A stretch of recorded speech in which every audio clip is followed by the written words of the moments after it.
Pernah nggak sih Anda lihat ke langit malam, terus kepikiran, kita ini sebenarnya spesial atau cuma ya setitik debu aja di alam semesta yang luas ini? Pertanyaan ini udah menghantui manusia selama ribuan tahun loh. Kadang kita ngerasa jadi pusat segalanya, tapi kadang kita juga ngerasa sendirian banget. Nah, kali ini yuk kita coba telusuri jawabannya bareng-bareng. Penulis Caleb Sharf pernah bilang sesuatu yang keren banget. Waktu dia ngelihat debu kosmik di tata surya kita, dia sadar kalau debu itu terbuat dari bahan yang sama persis dengan yang membentuk dirinya. Coba deh renungin sebentar. Itu artinya kita ini terhubung langsung sama kosmos. Kita, secara harfiah, terbuat dari debu bintang.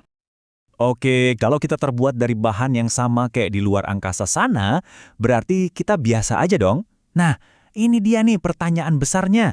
Apakah kita ini cuma sekumpulan debu kosmik yang kebetulan nyusun diri jadi rumit? Atau ada sesuatu yang benar-benar istimewa tentang kita? Di antara dua pemikiran inilah kita akan memulai perjalanan kita. Untuk ngerti posisi kita sekarang, kita harus mundur sedikit. Lihat sejarahnya. Ada sebuah proses panjang yang oleh para ilmuwan disebut penurungan pangkat kosmik. Ini adalah sebuah proses di mana, ya agak menyakitkan, di mana manusia perlahan-lahan diturunkan pangkatnya dari pusat panggung alam semesta. Dulu banget, di zaman Aristoteles, kita percaya diri banget kalau bumi adalah pusat segalanya. Enak ya? Terus datang Copernicus yang bikin geger dengan bilang, matahari yang di tengah. Belum cukup sampai di situ, Kepler nunjukin kalau orbit planet itu nggak sempurna, tapi lonjong. Lalu Newton datang dan membuktikan kalau hukum fisika di bumi dan di langit itu sama aja, nggak ada yang spesial. Puncaknya, baru di tahun 1920-an, kita sadar kalau galaksi kita cuma satu dari triliunan galaksi lain. Setiap penemuan seolah-olah mendorong kita makin jauh dari posisi pusat. Nah, semua penurunan pangkat tadi akhirnya melahirkan satu ide besar, prinsip Kopernikus. Intinya, kita ini biasa aja, nggak spesial. Bumi kita, matahari kita, posisi kita di alam semesta, semuanya biasa. Ide ini jadi dasar sains modern.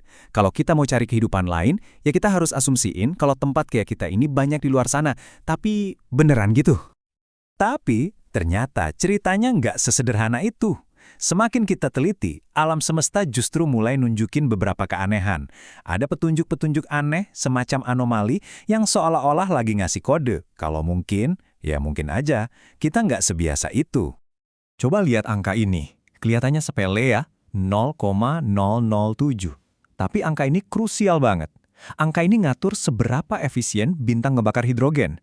Kalau angkanya sedikit aja lebih kecil, jadi 0,006, nggak bakal ada karbon, nggak ada oksigen, ya nggak ada kita. Sebaliknya, kalau sedikit aja lebih besar, jadi 0,008, bintang-bintang bakal habis kebakar kecepatan. Alam semesta ini kayak disetel dengan presisi yang luar biasa, pas banget supaya kehidupan bisa muncul. Kebetulan, dan keanehan ini nggak cuma satu. Ada seorang fisikawan, Fred Hoyle, yang pusing mikirin ini. Kita ini kan terbuat dari karbon. Tapi, menurut perhitungan fisika, bintang itu harusnya nggak bisa bikin karbon sebanyak itu. Kan aneh. Dia sampai yakin banget, pasti ada sesuatu yang kita nggak tahu, semacam kebetulan di fisika nuklir. Dan tahu nggak? Dia bener. Ternyata ada semacam resonansi aneh yang ngebantu bintang buat bikin lebih banyak karbon. Waktu kita akhirnya bisa nemuin planet di luar sana, ekspektasinya, ya kita bakal nemu sistem yang mirip-mirip punya kita, yang rapi dan teratur. Tapi kenyataannya, jauh banget, kita malah nemu semacam kebun binatang kosmik yang isinya aneh-aneh. Ada planet raksasa yang orbit deket banget sama bintangnya. Ada yang orbitnya lonjong parah. Dibandingkan sistem-sistem yang kacau balau itu, tata surya kita yang tenang ini malah jadi kelihatan aneh. Justru kita yang jadi unik. Kalau kita lihat datanya, ya sistem yang stabil kayak punya kita ini ternyata minoritas banget. Mungkin kita ini cuma bagian dari klub eksklusif 10%. Terus kalau ditambah syarat harus ada planet yang suhunya pas buat kehidupan, angkanya langsung terjun bebas, kurang dari 1%. Gimana? Tiba-tiba kita jadi kelihatan nggak biasa-biasa aja kan? Oke, jadi gimana nih? Di satu sisi, prinsip Kopernikus bilang kita ini biasa aja. Tapi di sisi lain, semua bukti tadi nunjukin kita ini langkah banget. Jawabannya, mungkin ada di sesuatu yang nggak kita duga. Kekacauan, chaos, dan probabilitas. Gini deh, ada masalah klasik di fisika, namanya masalah N benda. Kalau cuma ada dua benda, misalnya bintang dan satu planet, kita bisa prediksi orbitnya dengan gampang. Tapi, begitu kita masukin benda ketiga, keempat, dan seterusnya, interaksi gravitasinya jadi super rumit, kacau balau, dan nggak bisa diprediksi. Artinya, ide kalau tata surya itu kayak jam yang presisi, itu cuma ilusi. Dan jangan pikir tata surya kita aman 100%. Simulasi komputer nunjukin ada kemungkinan, kecil sih, sekitar 1-2%, orbit Merkurius bisa tiba-tiba jadi gila dan nabrak planet lain atau terlempar keluar. Kacau kan? Jadi, kestabilan yang kita nikmati sekarang ini, itu bukan jaminan. Ini lebih kayak kita lagi menang lotre kosmik. Biar gampang kita pakai analogi ya, bayangin pembentukan tata surya itu kayak kita lagi jalan di hutan belantara. Mungkin ada banyak banget jalan yang bisa kita lewatin, dan 90% diantaranya bakal sampai ke tujuan di seberang hutan. Artinya, sampai di tujuan itu kemungkinan besar terjadi.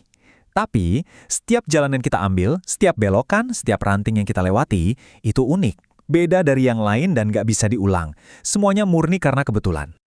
Nah, dari semua ini, kita jadi sampai ke sebuah pemahaman baru.